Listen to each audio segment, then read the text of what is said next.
Bismillahirrahmanirrahim. Assalamualaikum warahmatullahi wabarakatuh.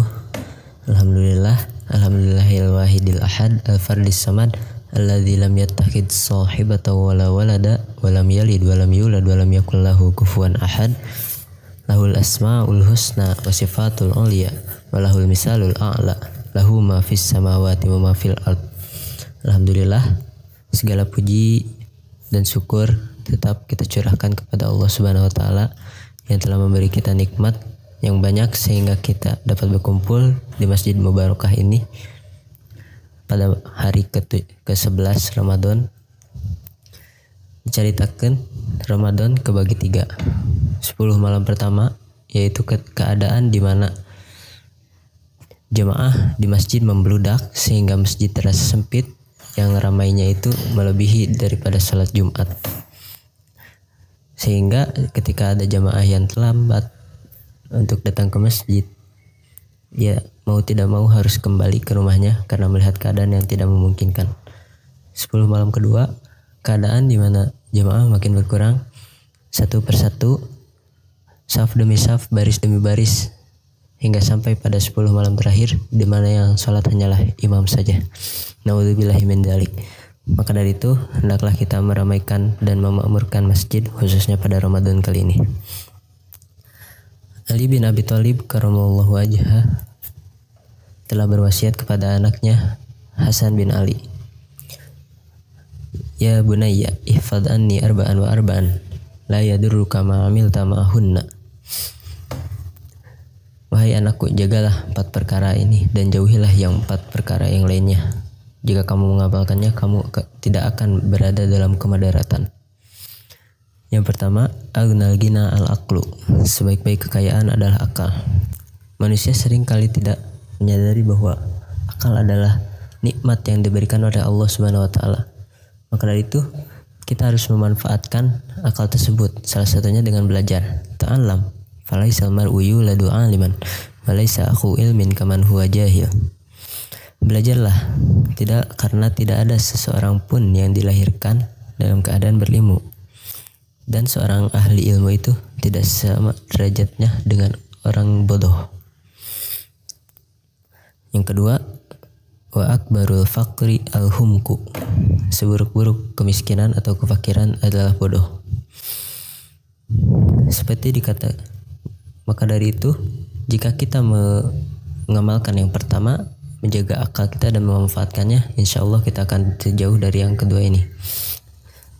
Maka dari itu dalam mencari ilmu kita harus dengan bil jiddi wal ijtihad, seperti dikatakan At-Taghra'i, "Lau kana nurul ilmi yudraku bil muna, maka yabqa fil bariyati jahilun." Apabila cahaya ilmu dapat digapai hanya dengan angan-angan, maka tidak akan tersisa orang bodoh di dunia ini. Yang ketiga, wa auhashul wahsyati al-ujub. Dan sehina-hinanya orang yang hina adalah orang yang ujub atau membanggakan dirinya sendiri sehingga merendahkan orang lain. Tapi kita harus bertawadu. Tawadu takun kan najmi la halinadurin ala safahatil ma'i wa huwa rafi'un. Wa la takun kadukhani ya'lu binafsi ila tabaqatil jawi wa huwa wadi'un. Tawaduklah, kamu akan seperti bintang yang jelas terlihat. Meskipun ia terlihat rendah di pantulan air, tapi sejatinya ia tinggi. Dan janganlah kamu seperti asap yang meninggi dengan sendirinya ke langit, kemudian ia menghilang tak berbekas.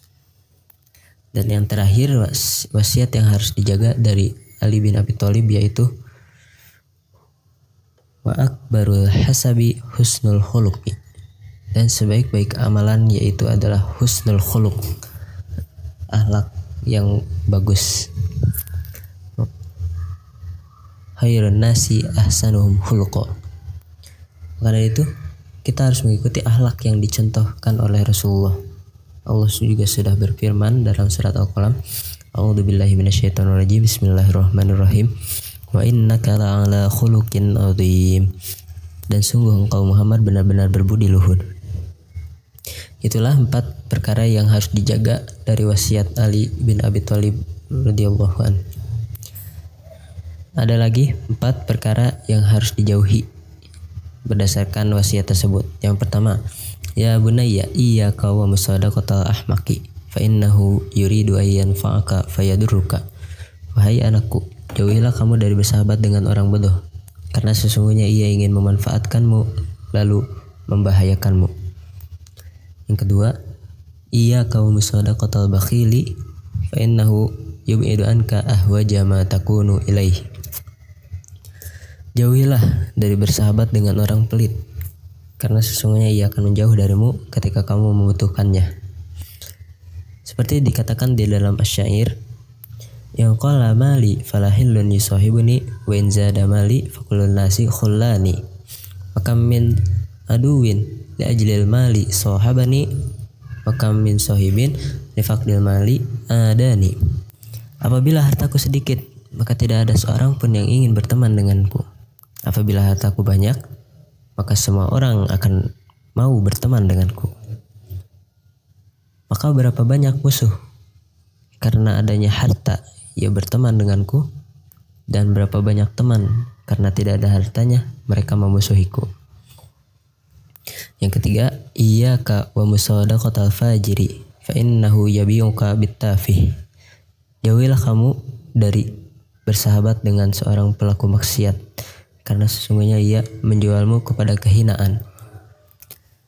Yang terakhir, iyyaka wa musadaqatal kadzabi fa innahu kassarabi yub'idu alaikal qarib wa yuqribu alaikal ba'id.